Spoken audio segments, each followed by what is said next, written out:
idioma, historia, turismo, cultura y comida en la palma de tu mano. Aprende México en un podcast.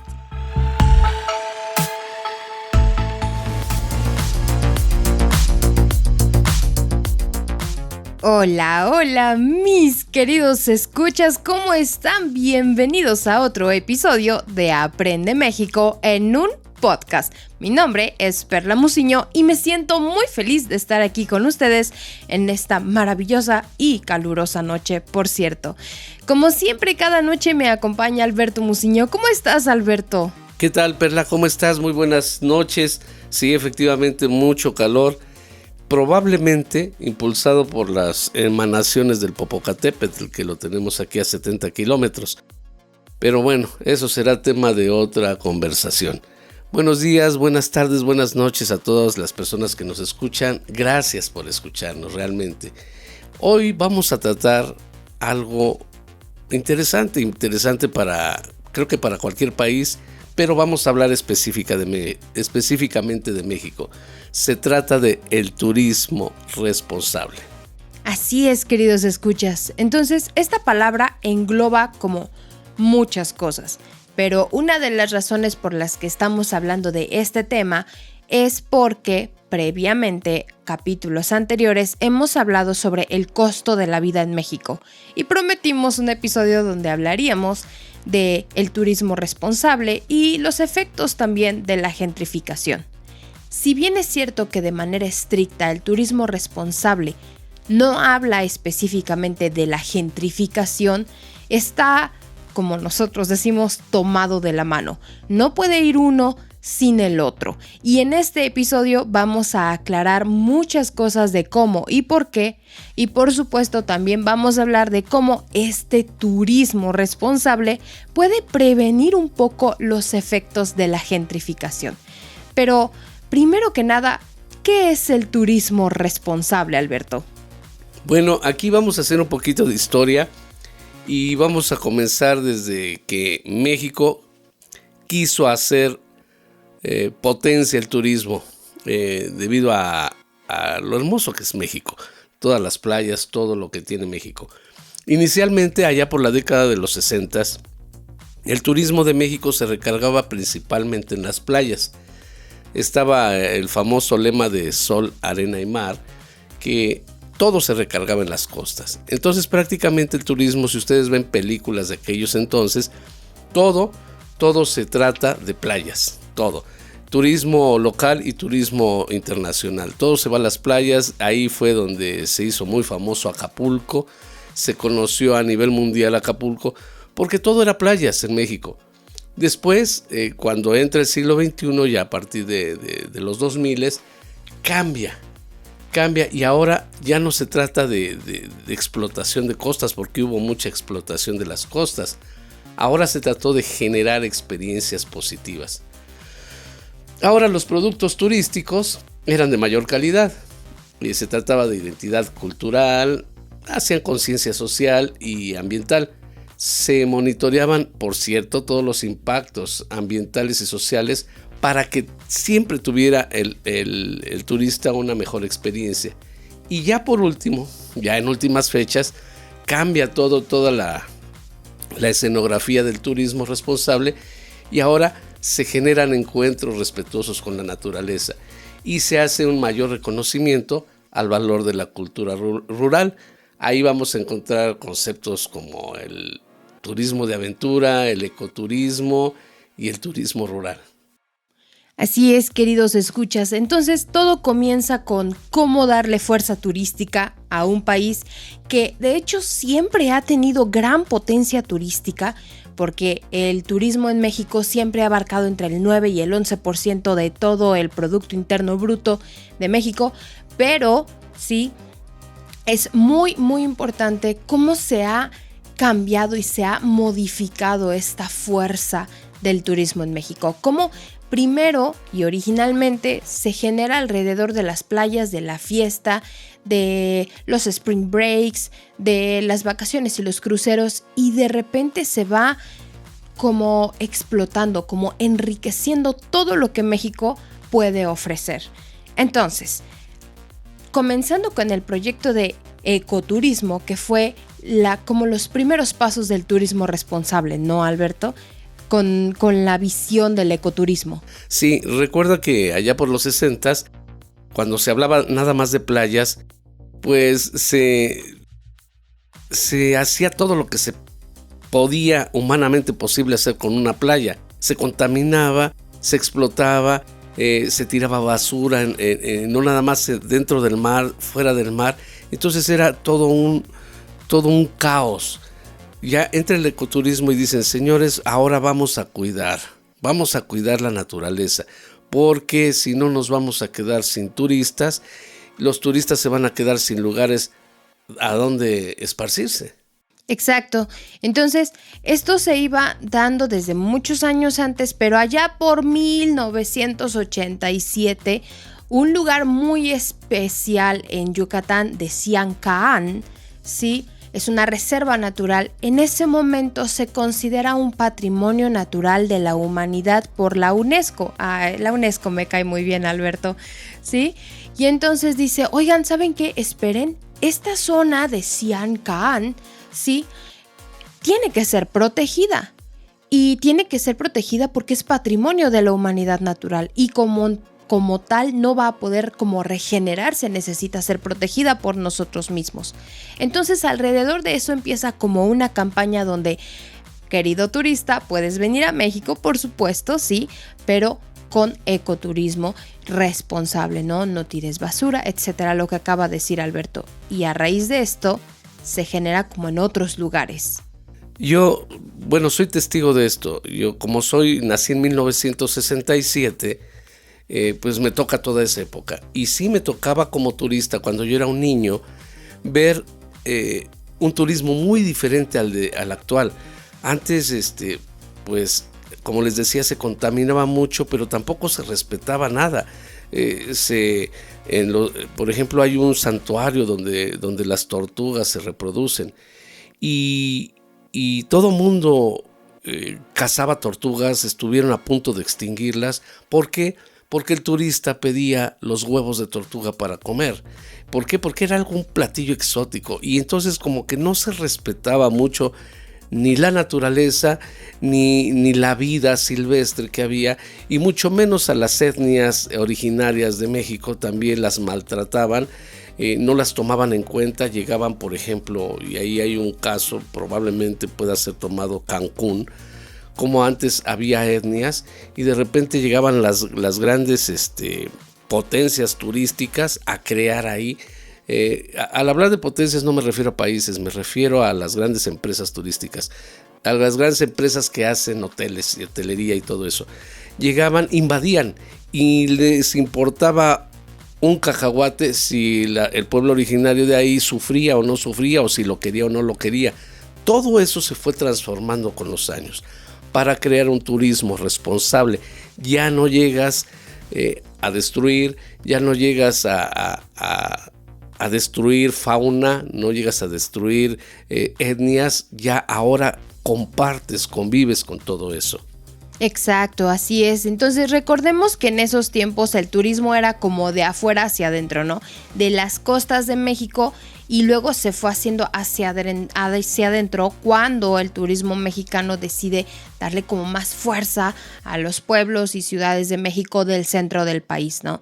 Entonces parte, por ejemplo, de esto que dice Alberto del no respeto hacia la cultura, hacia las etnias, etcétera, también fue lo que pasó con Chichén Itzá y Monte Albán durante mucho tiempo, así como también en los centros urbanos antiguos que están en Ciudad de México, ¿sí? ¿Qué pasaba? Que la gente antes podía subir libremente a estos lugares, y por esas subidas y esas grandes fotos que se tomaban se fueron, dame la palabra, Alberto, como que se fueron degradando sí. Las ruinas, ¿no? Además, subía gente en estado alcohólico. No hablo de turistas extranjeros solamente, ¿sí? Había personas que incluso se orinaban ahí en las ¿cómo se llaman? Las pirámides. O sea, era como que no había control, como que era el pueblo de nadie. Pues es turístico, yo soy turista y vengo a dejar mi dinero y me tienen que soportar. Ajá, todo. tengo derecho a hacer de todo y nadie me puede decir nada, ¿no? Entonces se pierde esa sensación justamente de responsabilidad de llegar a, 1, otro país y 2, a proteger algo que precisamente has venido a buscar, ¿no? Entonces digo, si en tu ciudad, super ciudad, no hay pirámides, pues tampoco vas a hacerle pipí a las pirámides de otro país. No es lógico. Claro. Además, con esto, no nada más es el ecoturismo. Bueno, es una de las cosas más fuertes, pero también está el turismo de aventura y el turismo rural. Y fíjate que entrando en la investigación de este tema, me di cuenta de tantos cambios que hizo, porque yo veía los cambios, porque vengo desde el punto A, que es los 60, 70, al punto B, que son los 2020. Y yo había visto cambios, pero no los conocía de fondo, y eso es muy interesante. Por ejemplo, les voy a dar aquí 5 lugares de turismo de aventura donde ustedes pueden llegar a divertirse, a todas esas personas atléticas, a todas esas personas que les gusta la adrenalina, que son fuertes y que les gusta estar metiéndose a la aventura. Pues tenemos Ciudad Valles en San Luis Potosí. Ahí pueden realizar rafting, kayaking, rappel y senderismo. Tenemos el Cañón de Matacanes en Monterrey, donde pueden realizar actividades como caminata, natación, clavados, saltos y rappel también. Les voy a dar 5. 3, las Barrancas del Cobre en Chihuahua. Se pueden hacer recorridos en teleférico, ciclismo de montaña, senderismo y rappel. Y por último, sin que sea el último, solamente para dar los 5 ejemplos, Valle de Bravo en el Estado de México. Se puede hacer parapente, windsurf, ala delta, buceo y vuelo en globo. Ahí sí son los más extremos. Qué barbaridad, me da mucho miedo porque yo el único rappel que hago es en las escaleras de mi edificio. Y uno piensa de verdad que México son playas. ¿Por qué? Esto no es como culpa solamente del turismo, ¿no? Como somos mexicanos, pues también nos gustan las playas y el mar y el agua, porque son muy bonitas las playas mexicanas. Entonces, parte de esta conciencia de turismo en general es como que veas hacia adentro, ¿no? Del país, sí, hacia las montañas, que hacia veas el desierto, ¿no? Alternativas, no nada más. Disculpa, me faltó uno que fue en Jalcomulco, Veracruz, que se puede hacer rafting, kayak, tirolesa, escalada y rappel. Sí, se trata de que no nada más vayas a una playa y que digas, wow, turismo, playa. No, también hay otras cosas. Y estos 5 ejemplos que yo les di son ejemplos donde ustedes, créanme, que no van a extrañar una playa. Exacto, así es. Entonces, bueno, poco a poco vamos a ir hablando sobre estas zonas turísticas. Por ejemplo, ahorita vamos a hablar del ecoturismo y al final vamos a hacer una pequeña introducción de cómo el turismo responsable también ayuda o perjudica a la economía y la gentrificación. Entonces, a ver, déjame darte, pues, ahorita que estás hablando tanto de ecoturismo, déjame darte 5 ejemplos también de ecoturismo. Uno es el Parque Nacional Cabo Pulmo, en Baja California Sur. ¿Saben que ese lugar está considerado como el acuario del mundo? Porque ahí es un lugar hermoso. Yo no lo conozco principalmente, tengo que admitirlo, pero en la investigación lo vi y debo conocer el Parque Nacional Cabo Pulmo. El segundo es el bosque de Michoacán, los bosques de Michoacán. Michoacán es un lugar hermoso.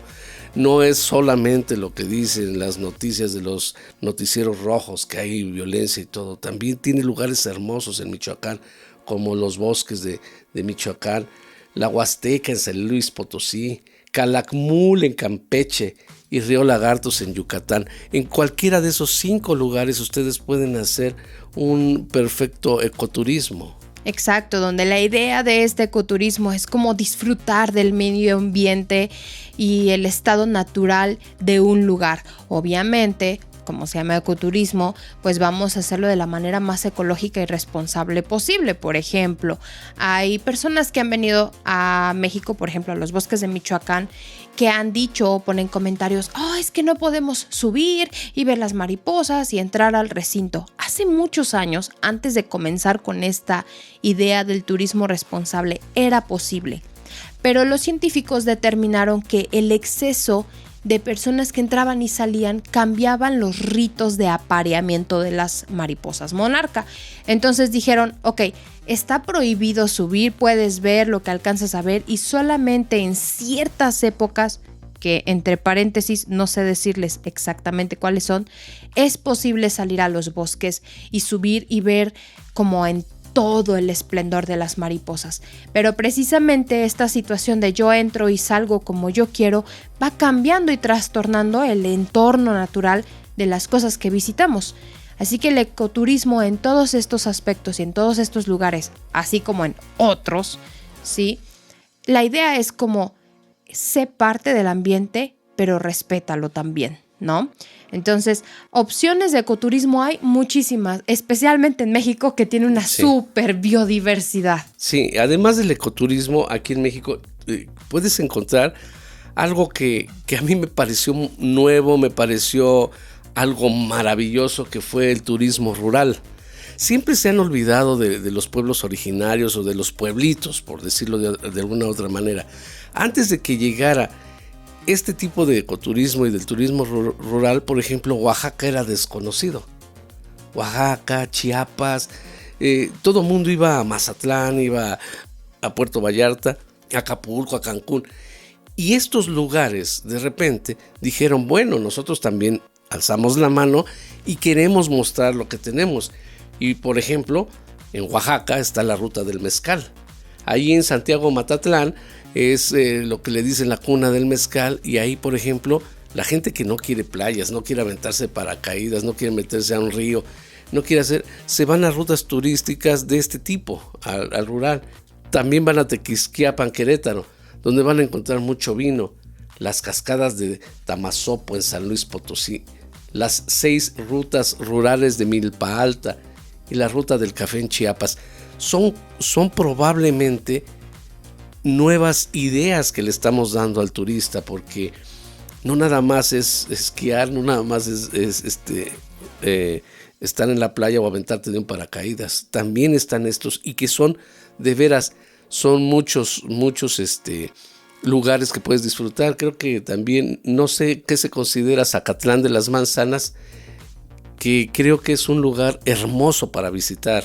Pues es que de hecho, como turismo rural hay muchísimo. De hecho, creo que incluso hay más turismo rural que turismo de aventura, y bueno, ecoturismo y turismo rural va casi de la mano, ¿sí? Pero es que es muchísimo. Zacatlán de las Manzanas, por ejemplo, es una de las fábricas de manzanas de exportación más grandes de todo el continente americano, solamente después de algún lugar que no recuerdo tampoco, en Estados Unidos. Sí, que está en Puebla esto. Ah, sí, exacto. Esto está en Puebla, ¿no? Entonces, y en Puebla hay muchísimo. Por ejemplo, Atlisco es la ciudad de las flores que exporta a nivel internacional también. Es que mira, a estas alturas del partido, Perla, cualquier estado de la República Mexicana tiene turismo de una u otra manera. Entonces, por ejemplo, vamos a suponer que llegas a México y tomas un camión con los ojos cerrados, dices, llévame a donde quieras. Pues ese donde quieras, ese destino va a tener algo turístico que mostrarte, ya sea de uno o de otro. Exacto. Y hay muchos tipos. Ahora estamos hablando como de los como nacionalmente reconocidos, pero recuerden que hay también como lo que nosotros llamamos el saber popular, ¿no? Aquí, por ejemplo, en turismo rural, para no despreciar a nuestro amado Morelos, déjenme contarles que en Tepoztlán hay una de las rutas más famosas que existen por el pulque. ¿Okay? El pulque es una bebida tradicional antigua basada en el maguey también, que es una bebida alcohólica con menos concentración de alcohol que otras bebidas, pero que dicen los que saben que es muy rica. Yo no lo he tomado, ¿no? Pero dicen que es muy rica. Pero al hablarme de Tepoztlán, Perla, me estás hablando de uno de los lugares más grandiosos para el turismo. Es tan grandioso como San Miguel Allende. Aquí en Tepoztlán, Morelos, viven muchas personalidades, actores, escritores, futbolistas, cantantes a nivel mundial. Entonces, imagínense cómo son estos lugares que estas personas lo convirtieron en pueblo mágico. Exacto, y ahora les decía, ¿no? Como en el saber popular hay esta sensación de que no solo hay un tipo de turismo, aquí para los que somos más hippies, como yo, por ejemplo, sí, hay algo que es como un turismo espiritual. Se juntan personas que consideran como centros de energía muy especiales para limpiar el alma, el chi y lo que ustedes quieran, sí, contactar con Dios o algunos alienígenas. Y por ejemplo, Tepoztlán tiene como todos estos. Es considerado un gran centro de energía, igual que también las grutas de Tolantongo en Hidalgo, si no me equivoco, sí, exacto, en Hidalgo, y Chichén Itzá, Monte Albán y otra serie de un montón de centros energéticos de México. Pero así como hay turismo de estos, hay turismo de muchos tipos. Pero, dime, Alberto, ¿tienes algo que agregar? Sí, es que hablar de turismo en México es un tema completamente extenso, es demasiado extenso.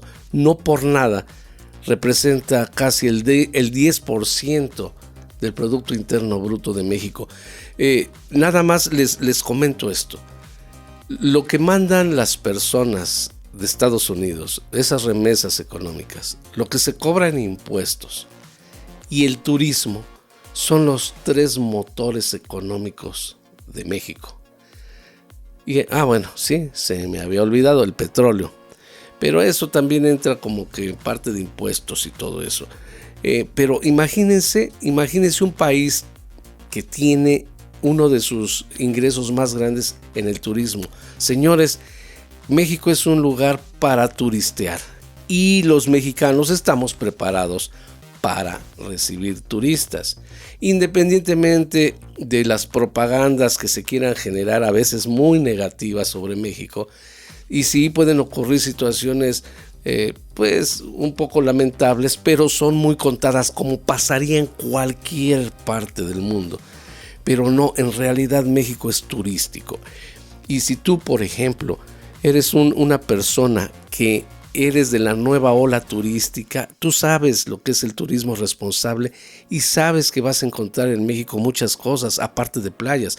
Vas a encontrar bosques, vas a encontrar pueblitos mágicos, pueblitos no tan mágicos, vas a encontrar absolutamente grandes ciudades. De todo. Sí, todo. Claro. Entonces, ahora, ustedes muchos estarán preguntando, Perla, ¿qué tiene que ver el ecoturismo y el turismo de energía aquí espiritual con la gentrificación? El turismo y la gentrificación han sido como discutidos por muchísimos años. De hecho, la primera vez que se habló de gentrificación fue en 1964. Pero para empezar, para partir de un punto, dímelo en palabras muy sencillas para que lo entienda hasta personas de mi edad. ¿A qué te refieres con gentrificación? Entiendo el concepto, pero quiero que lo des a nuestro público. Claro, por supuesto. De hecho, la socióloga Ruth Glass, es una inglesa, generó el término, ¿no? Gentrificación, que básicamente, en palabras muy sencillas, es un concepto muy complejo, pero en palabras muy sencillas es cuando un grupo de personas con mucho dinero llega a una zona asequible, o sea, una zona no muy elevada en costos. De menor dinero. Ajá, de menor dinero, ¿sí? Llega y hace como a un lado. Se asienta en esa zona y quita a la población nativa de ahí, pues segregándolas, porque inmediatamente sube la calidad de vida y el costo de vida. Un ejemplo sencillo. Vamos a poner personas ricas de cualquier parte del mundo que llegan a un pueblito, ¿ok? De México. En el pueblito de México ni ganamos en dólares, ni en euros, ni nada. Entonces se gana en pesos mexicanos y se gana muy poco. Entonces de repente llegan las personas ricas de otro país y dicen, oh, aquí está maravilloso. Y empiezo a construir, empiezo a pagar precios excesivos de los servicios. Y la gente nativa de ahí empieza a ser desplazada. Y en ese momento los nuevos propietarios, por decirlo así, de ese lugar, los ricos, viven un momento hermoso. ¿Por qué? Porque tienen un lugar muy bonito a bajo precio. Pero eso también tiene una gran trampa, porque se vuelve en unos cuantos meses, o a mucho tardar años, se vuelve un lugar prácticamente de donde vinieron. Por ejemplo, vamos a suponer que tú llegabas aquí y comías una comida en $3, cuando en tu país la comprabas en 15, tú llegabas aquí y entonces la gente, el comerciante al verte dice, esta persona trae dinero, vamos a dársela a $8. Entonces las personas que comían ahí, las personas de la región, ya no compran esa comida porque es muy cara. Y el que llega dice, wow, qué barata. Bueno, esa situación tarde o temprano nos va a llevar a que en ese lugar te cobren $15 o probablemente hasta $20 hasta donde te dejes. Pero mientras eso sucede ya desplazaste gente y empezó la gentrificación. Exacto. La economía en este sentido es una de las maneras más sencillas de ver la gentrificación. Por supuesto que es la más llamativa, pero es la más simple, por decirlo así. Siempre hablar de inmuebles, o sea, del costo de las casas y los negocios, es la manera más fácil de hacer ver la gentrificación. Pero la gentrificación, por ejemplo, hablando del ecoturismo o hablando del turismo rural, tiene efectos mucho más drásticos. Y uno de los ejemplos más claros, por ejemplo, lo tenemos en Cancún. Claro que hay un claro ejemplo de gentrificación. Antes era mexicano y ahorita se habla inglés y se cobra en dólares, de verdad. En dólares, ¿sí? Y en euros. Sí. Porque tú puedes llegar como mexicano y allá, en lugar de decirte, hola, ¿cómo estás? Dicen, hello, how are you today? Y todos, sí, ¿qué? Sí, tú dices, ¿a dónde llegué? De hecho, hay alumnos que me han dicho, ¿sabes qué? No me gusta Cancún. ¿Por qué no te gusta Cancún? Porque me salgo de Estados Unidos y llego a Estados Unidos. Con playas más bonitas. No es cierto, Entonces, bueno, esto nos lleva a un punto que se llama desarrollo sustentable. Toma en cuenta 3 cosas. El ambiente, lo social y lo económico. Y entonces nace otro tipo de turismo que se llama turismo sustentable. Y ahí sí se fijan las repercusiones actuales, las repercusiones futuras, lo que les estábamos diciendo, en cuanto a la economía, en cuanto a las personas, en cuanto al medio ambiente. Así entonces, de lo que se trata es de darles a los visitantes una buena experiencia, pero que al mismo tiempo la comunidad anfitriona tenga una buena experiencia, porque en este caso de la gentrificación, si ustedes llegan y pagan lo justo, en ese momento no desplazan a nadie. Exacto. Además, por ejemplo, unos efectos de la gentrificación que les estaba explicando es que llegan, vamos a suponer, a Tepoztlán, ¿ok? Y Alberto no me va a dejar mentir.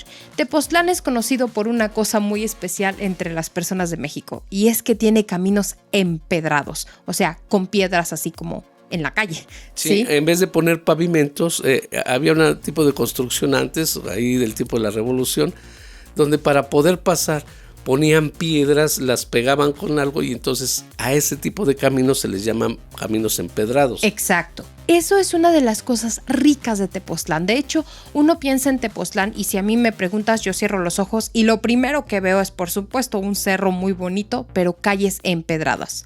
Unos efectos de la gentrificación es los estados culturales y arquitectónicos que hacen que la sociedad de nuevas personas que tienen más dinero necesitan proteger pues su estado de comodidad y cambian, por ejemplo, calles empedradas por calles pavimentadas.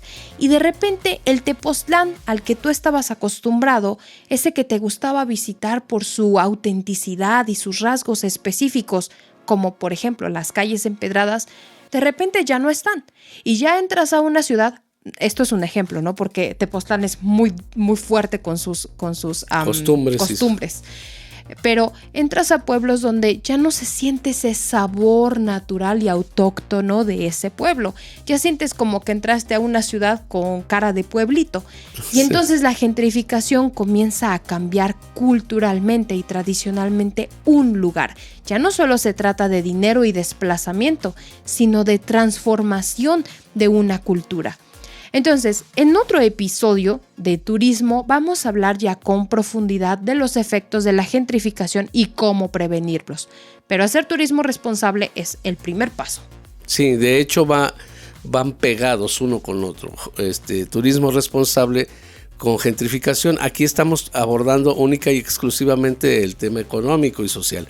porque ya abordamos en el turismo responsable el tema de ecología exacto. Y sustentabilidad. Entonces, bueno, eso es lo que es el turismo responsable. Señores, esto da mucho para hablar, este tema da muchísimo para hablar, pero creo que expusimos algunos puntos que era necesario exponer y creo que probablemente más adelante, cuando toquemos temas de turismo, vamos a ir poco a poco dando algunos datos para que ustedes puedan entender un poquito más fuerte lo que es el turismo responsable aquí en México. Señores, fue un gusto estar con ustedes. Mi nombre es Alberto Muciño, señores y señoras, perdón. Fue un gusto estar con ustedes. Mi nombre es Alberto Muciño y les doy las gracias. Les doy las gracias por escucharnos. También quiero invitarlos a nuestro Patreon. Estamos ahorita en este momento subiendo material para que ustedes lo conozcan y decidan entrar a alguno de nuestros niveles. Pueden acceder a él gratuitamente y pueden ver cuál es nuestro trabajo. Muchísimas gracias, los dejo con Perla para despedir el episodio y nos vemos muy pronto. Hasta luego. Así es, queridos escuchas, pues como siempre es un placer estar aquí con ustedes y, no sé, enseñarles con nuestra voz un poquito más de nuestro maravilloso país y cómo, por supuesto, pueden visitarlos responsablemente. Me siento muy feliz de estar aquí, de haber extendido este episodio que era, creo, muy necesario también. Y por supuesto los invito, además de darle una visita a nuestro Patreon, que tenemos mucho material nuevo y muy interesante. Recuerden que nosotros somos profesores en italki, damos clases de conversación y un poco de gramática, especialmente Alberto, que da clases de gramática, sí, de pronunciación y de conversación. Recuerden que las clases de prueba tienen un reembolso de 100% garantía, por si no les gusta, que yo digo que sí les va a gustar, ¿no? Pero deben intentarlo. Búsquenos en italki.com como Alberto y Perla Muciño y vamos a vivir una bonita experiencia. Nos vemos en el siguiente episodio. Nos vemos, queridos estudiantes, en la siguiente clase. Que tengan un hermoso día. ¡Hasta luego! ¡Mua!